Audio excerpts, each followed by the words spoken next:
everybody, Captain Algebra here with another Top 3 Tuesday. So this is in response to Michael B. the Game Genie rebooting that series on YouTube. And so I was out the last 2 weeks because 2 weeks ago they did the top 3 shoot 'em ups. And I don't have a lot of experience with shoot 'em ups. I enjoy them, they're fun. But I just never played that many of them, and I don't have that many in my collection. So I really didn't have much to add to that conversation. And then last week was the top 3 import games, and I've never played an import game. So couldn't add anything to that conversation. But I did really enjoy seeing everybody's video and found some games that definitely feel like trying out sometime. But I'm back, and this week is the top 3 comic book games. So games based on a comic book. And so I wanted to get this video out pretty quickly, just because I missed the last 2 weeks, and as the week goes on, I'll get a little busier. So we'll get started right away. The first one is for the Super Nintendo base, and that is X-Men Mutant Apocalypse. So it's a really fun beat 'em up. The sprites are really large, so the characters look great. The music's good.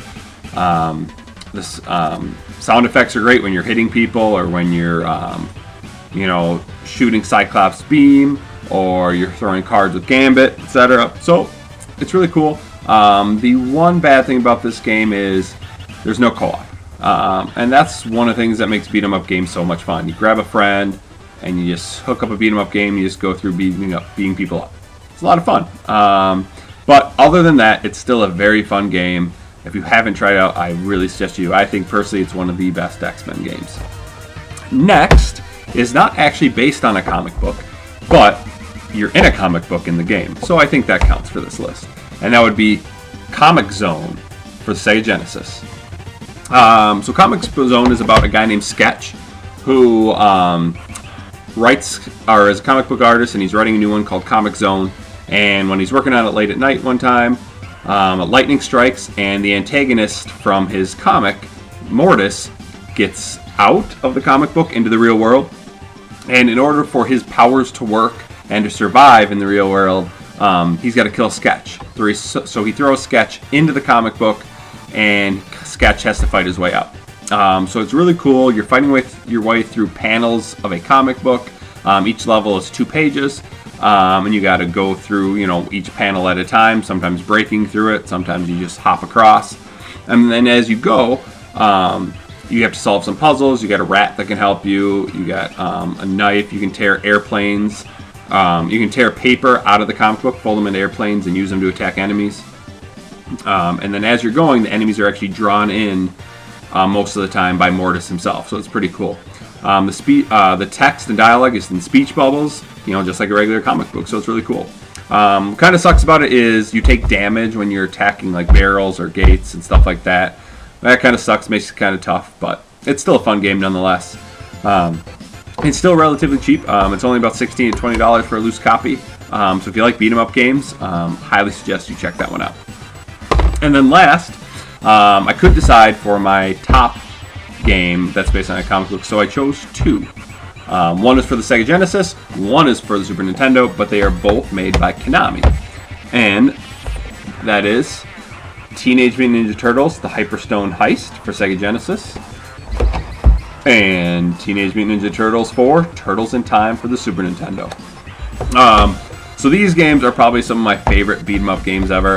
They're obviously based off Teenage Mutant Ninja Turtles, which came from the 1984 comic book that lasted until 2010. And obviously through that comic book, there's tons of video games. You've got the arcade game, you've got the NES games, and then you've got the comic book, the cartoon show, you've got the movies, so tons of things sprung out of that comic book. And I personally think some of the best beat 'em up games ever were, including these 2. I couldn't choose because both of these games were pretty important to me as I was growing up.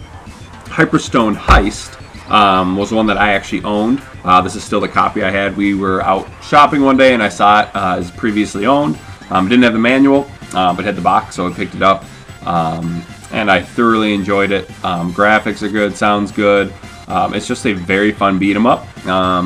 It's a little shorter than Turtles in Time, but it's still very excellent. And then as for Turtles in Time, my friend Curtis across the street, he had this game, and we spent a ton of time playing it. I just thought it was really cool how you would travel back in time and then travel also into the future. to fight the Foot Clan that after Shredder throws you into the past. And it has some of my favorite boss fights too. The one against Slash in the past is really, really fun. So these games are very similar. They've got a lot of same bosses that fight the same way. The patterns are the exact same. Music is very similar.